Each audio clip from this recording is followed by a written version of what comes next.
हाय दोस्तों, हम लोग अभी लूसेंट पढ़ रहे हैं और लूसेंट में वैदिक सभ्यता चैप्टर का पार्ट 2 है। पार्ट 1 हम लोग अपलोड कर दिए थे, तो आप लोग नहीं देखे हैं तो पार्ट 1 एक बार देख लीजिए, क्योंकि पार्ट 1 देखेंगे तभी आपको पार्ट 2 समझ में आएगा। और एक रिवीजन के पर्पज़ से बनाया गया वीडियो है। अगर आप अकेले में जितना ही पढ़ लें, लेकिन जब तक आप रिवीजन नहीं करेंगे, और वीडियो में रिवीजन करने का एक ही फ़ायदा है कि आप यहाँ सुन भी रहे हैं और देख भी रहे हैं, तो आपको ज़्यादा याद होगा। अकेले में आप जितना ही पढ़ लें और यहाँ पढ़ेंगे, दोनों में फ़र्क हो जाएगा। तो आप रिवीजन के पर्पज़ से डेली वीडियो अपलोड होगा, आप देख सकते हैं। आप किसी भी एग्ज़ाम में तैयारी कर रहे हैं तो सब जीके जीएस के लिए लूसेंट सबसे बेस्ट बुक है। लूसेंट के अलावा कहीं से कुछ नहीं पूछता है। तो चलिए हम लोग शुरू करते हैं। और डेली वीडियो अपलोड होता है सिर्फ संडे को छोड़कर। सप्ताह में एक दिन संडे को छोड़कर इस पर डेली वीडियो अपलोड करता हूँ मैं। 10-15 मिनट का एक रिवीजन के पर्पज़ से बनाया गया वीडियो है। बिल्कुल शुरू से लेकर हम लोग लास्ट तक ख़त्म करेंगे। तो चलिए शुरू करते हैं। पार्ट 1 में हम लोग देख चुके थे ऋग्वैदिक कालीन देवता, इतना यहाँ तक हम लोग देख चुके थे। इसके आगे आज हम लोग देखेंगे ऋग्वैदिक कालीन देवता के बाद आज हम लोग देखने वाले हैं। तो चलिए शुरू करते हैं। यहाँ दिया हुआ है देवता और संबंध, यानी किससे संबंधित है। तो चलिए, दिया हुआ है इंद्र, देवता में दिया हुआ है इंद्र, और संबंधित है युद्ध का देवता एवं वर्षा का देवता। युद्ध का देवता और वर्षा का देवता इंद्र। अग्नि है, देवता एवं मनुष्य के बीच मध्यस्थ। अग्नि देवता एवं मनुष्य के बीच मध्यस्थ हैं। वरुण है, पृथ्वी एवं सूर्य का निर्माता। समुद्र का देवता, विश्व के नियामक और शासक, सत्य का प्रतीक, ऋतु परिवर्तन व दिन रात का कर्ता। ये सब वरुण है। वरुण को एक बार फिर से रिकॉल करते हैं। पृथ्वी एवं सूर्य का निर्माता, समुद्र का देवता, विश्व का नियामक व शासक, सत्य का प्रतीक, ऋतु परिवर्तन व दिन रात का कर्ता। ये सब है वरुण।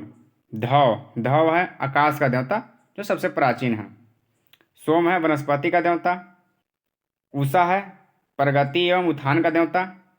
अश्विनी है विपत्तियों का हरने वाला देवता। पूषण है पशुओं का देवता। और विष्णु है विश्व का संरक्षक एवं पालन करता। विष्णु है विश्व का संरक्षक एवं पालन करता। आगे दिया है मरुत। मरुत है आंधी तूफान का देवता। इसमें धव हमेशा पूछ लेता है, आकाश का देवता, और सोम वनस्पति का देवता। इंद्र और अग्नि, धव, सोम, ये चारों हमेशा कुछ न कुछ कोई ना कोई एग्जाम में हमेशा पूछ देता है। इन लोग का एक बार याद कर लेंगे। तो चलिए आगे देखते हैं। हम देवता देख लिए हैं। इसके आगे है उत्तर वैदिक काल में हल को सीरा और हल रेखा को सीता कहा जाता था। उत्तर वैदिक काल में हल को सीरा व हल रेखा को सीता कहा जाता था। उत्तर वैदिक काल में निष्क और शतमान मुद्रा की इकाइयाँ थीं। उत्तर वैदिक काल में निष्क और शतमान मुद्रा की इकाइयाँ थीं। सिक्कों के चलन का कोई प्रमाण नहीं मिलता है। आगे दिया हुआ है सांख्य दर्शन भारत के सभी दर्शन में सबसे प्राचीन है। सांख्य दर्शन भारत के सभी दर्शनों में सबसे प्राचीन है। इसके अनुसार मूल तत्व 25 हैं, जिनमें प्रकृति पहला तत्व है। मूल तत्व 25 हैं, जिनमें प्रकृति पहला तत्व है। आगे दिया हुआ है सत्यमेव जयते। सत्यमेव जयते मुंडकोपनिषद से लिया गया है। इसी उपनिषद के यज्ञ की तुलना फूटी नाव से की गई है। इसी उपनिषद में यज्ञ की तुलना फूटी नाव से की गई है। सबसे पहले तो पूछ जाता है कि सत्यमेव जयते कहाँ से लिया गया, तो मुंडकोपनिषद से। और यह भी पूछ जाता है कि कौन सा उपनिषद में यज्ञ की तुलना फूटी नाव से किया जाता है, तो यह भी मुंडकोपनिषद। चलिए आगे देखते हैं। ईसा पूर्व दूसरी सदी में राजाओं के उपयुक्त यज्ञ वेदी बनाने के लिए आप स्तंभ व्यवहारिक ज्यामिति की रचना की। आगे दिया हुआ है गायत्री मंत्र सवित्री नामक देवता को संबंधित है। गायत्री मंत्र सवित्र नामक देवता को संबोधित है, जिसका संबंध ऋग्वेद से है। जिसका संबंध ऋग्वेद से है। लोगों को आर्य बनाने के लिए विश्वामित्र ने गायत्री मंत्र की रचना की। गायत्री मंत्र की रचना किसने की, तो विश्वामित्र ने। आगे देखते हैं श्राद्ध की प्रथा पहले पहल दत्तात्रेय ऋषि के बेटे निमि ने शुरू की। श्राद्ध की प्रथा निमि ने शुरू किया। आगे है उत्तर वैदिक काल में कौशाम्बी नगर में प्रथम बार पक्की ईंटों का प्रयोग किया गया है। पक्की ईंटों का प्रयोग सबसे पहले कहाँ किया गया उत्तर वैदिक काल में, तो कौशाम्बी नगर में। चलिए इसके आगे देखते हैं। आगे है आगे दिया हुआ है कि महाकाव्य 2 हैं, महाभारत एवं रामायण। महाकाव्य कितने हैं, तो 2 हैं, महाभारत एवं रामायण। महाभारत का पूरा नाम जय संहिता है। महाभारत का पुराना नाम जय संहिता है। यह विश्व का सबसे बड़ा महाकाव्य है।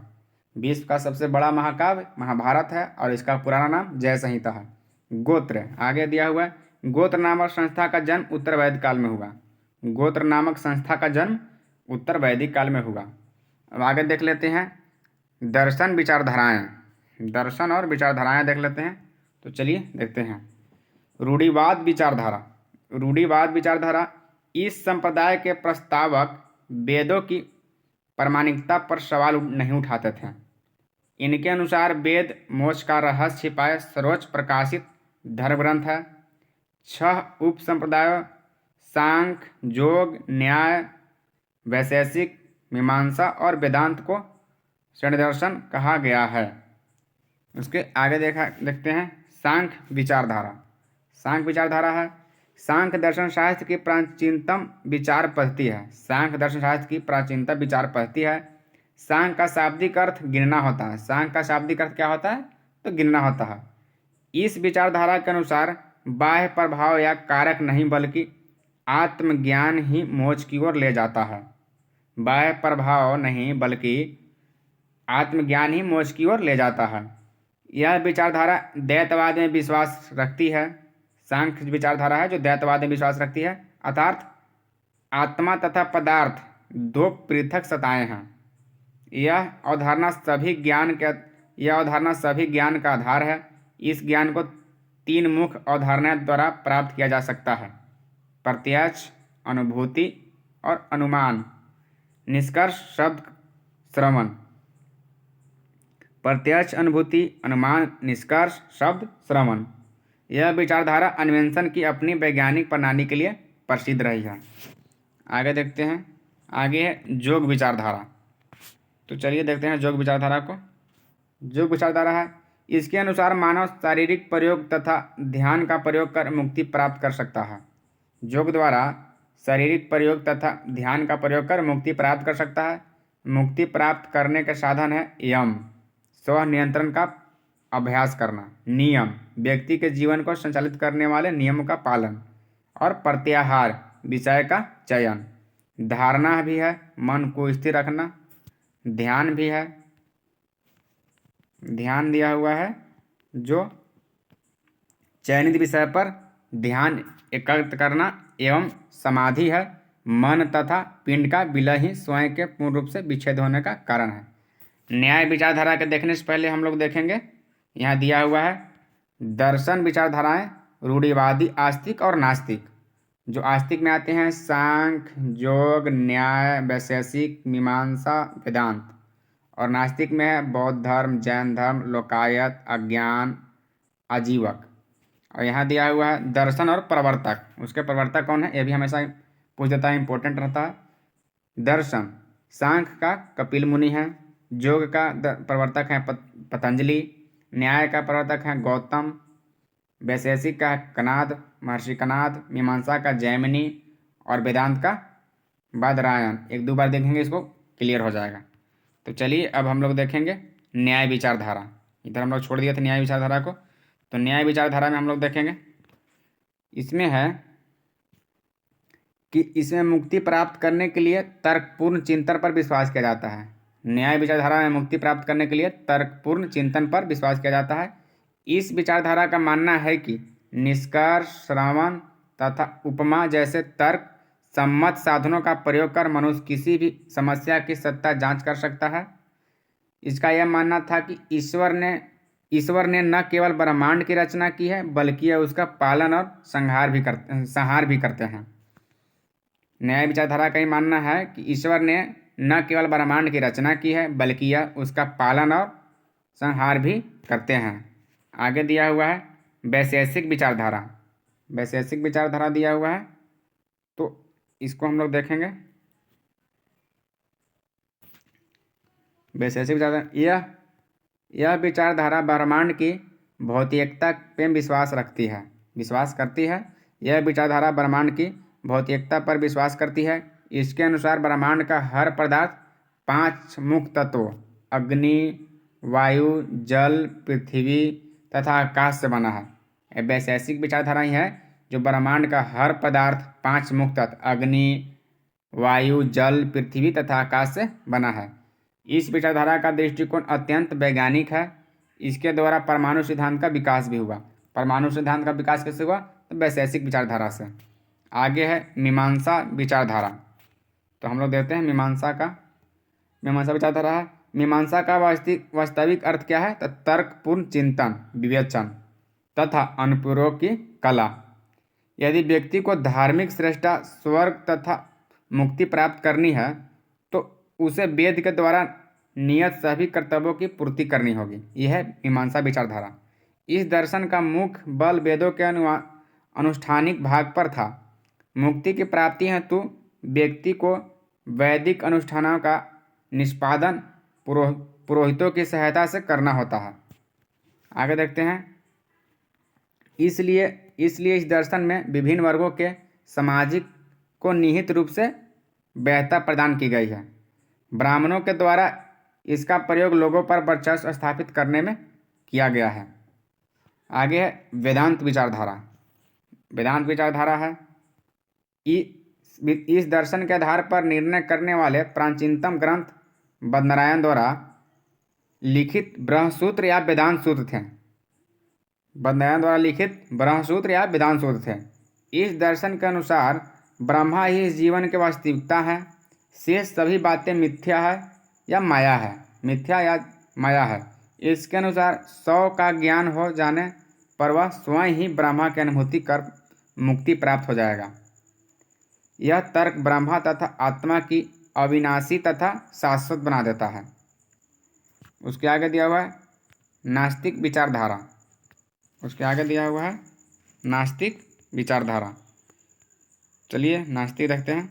नास्तिक विचारधारा है वे वेदों की मौलिकता पर विश्वास नहीं करते हैं और भगवान के अस्तित्व पर प्रश्न खड़े करते हैं। नास्तिक विचारधारा है कि वेदों की मौलिकता पर विश्वास नहीं करते हैं और भगवान के अस्तित्व पर प्रश्न खड़े करते हैं। यानी भगवान है कि नहीं इस पर प्रश्न खड़ा करता है तो नास्तिक है। ये 5 उपराधाओं से विभाजित हैं: बौद्ध, जैन, लोकायत, अज्ञान और आजीवक। हम लोग पहले भी देखे थे कि नास्तिक विचारधारा में आता है बौद्ध धर्म, जैन धर्म, लोकायत, बौद्ध धर्म, जैन धर्म, लोकायत, अज्ञान और आजीवक, ये सब आते हैं नास्तिक विचारधारा में। तो चलिए आगे देखते हैं। आगे है लोकायत दर्शन या चवार्क विचारधारा। तो इसको हम लोग देखेंगे लोकायत या चवार्क। लोकायत दर्शन या चवार्क विचारधारा बृहस्पति ने इस विचारधारा में नींव रखी है। इसकी चर्चा वेदों तथा बृहदारण्यक उपनिषद में भी मिलती है। बृहदारण्यक उपनिषद में भी मिलती है। इसके अनुसार ब्रह्मांड में केवल 4 तत्व हैं: अग्नि, पृथ्वी, जल तथा वायु। इस विचारधारा के समर्थक आकाश की गणना 5 आधारभूत तत्वों में नहीं करते हैं क्योंकि यह मनुष्य के अनुभूति से परे है। इस विचारधारा के अनुसार इस विश्व के परे कोई अन्य जगत नहीं है, इसलिए मृत्यु मानव का अंत है तथा सुख भोग ही मानव जीवन का चरम लक्ष्य होना चाहिए।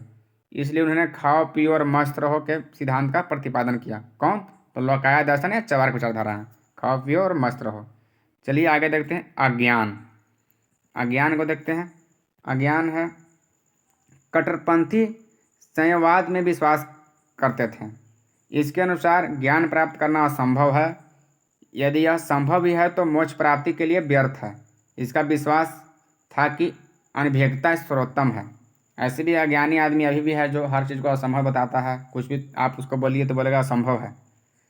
तो उस पर ध्यान नहीं देना है। आप लोग नित्य कर्म में लगे रहें, एक दिन सफलता जरूर मिलेगी। चलिए आगे देखते हैं आजीवक। आजीवक है इसकी स्थापना मखली पुत्र गोसाल द्वारा ईसा पूर्व 6ठी शताब्दी में की गई। आजीवक का स्थापना मखली पुत्र गोसाल द्वारा ईसा पूर्व 6ठी शताब्दी में की गई। यह बौद्ध धर्म एवं जैन धर्म के विपरीत कर्म के सिद्धांत में विश्वास नहीं करते थे। ये कर्म को भ्रामक मानते हैं। इसने बौद्ध एवं जैन धर्म के समान वेदों की सत्ता को नकारा था। उत्तर प्रदेशों में श्रावस्ती है जो आजीवकों का प्रमुख केंद्र था। उत्तर प्रदेश में श्रावस्ती आजीवकों का प्रमुख केंद्र था। आजीवक संप्रदाय के मानने वाले निराकार आत्मा की अवधारणा के विपरीत आत्मा के भौतिक रूप में विश्वास करते थे। बिंदुसार इसके अनुयायी थे। बिंदुसार आजीवक का ही अनुयायी थे। अशोक 7वें स्तंभ के राजादेश में आजीवकों को उल्लेख मिलता है। आजीवकों का उल्लेख अशोक के 7वें स्तंभ के राज्य देश में मिलता है। चलिए आगे देखते हैं। वेदांत दर्शन में उपनिषद, यहाँ दिया हुआ है वेदांत दर्शन में उपनिषद, भागवत गीता और ब्रह्मसूत्र को ज्ञान का प्रमुख स्रोत माना जाता है। वेदांत दर्शन में उपनिषद, भागवत गीता और ब्रह्मसूत्रों को ज्ञान का प्रमुख स्रोत माना जाता है। इन तीनों ग्रंथों को सामाहिक रूप से प्रस्थानत्रयी कहा जाता है। प्रस्थानत्रयी। तो चलिए, हम लोग का वैदिक सभ्यता भी आज खत्म हो गया। इसके आगे देखेंगे माँ जनपदों का उदय। माँ जनपदों का उदय अगला वीडियो में देखेंगे। तो चलिए, अगर वीडियो अच्छा लगा हो, हेल्पफुल लग रहा है, तो आप लोग सपोर्ट कीजिए, सब्सक्राइब और लाइक करें, शेयर वगैरह कीजिए। फिर मिलते हैं अगले वीडियो में महाजनपदों का उदय का लेकर। तो चलिए, तब तक के लिए जय हिंद।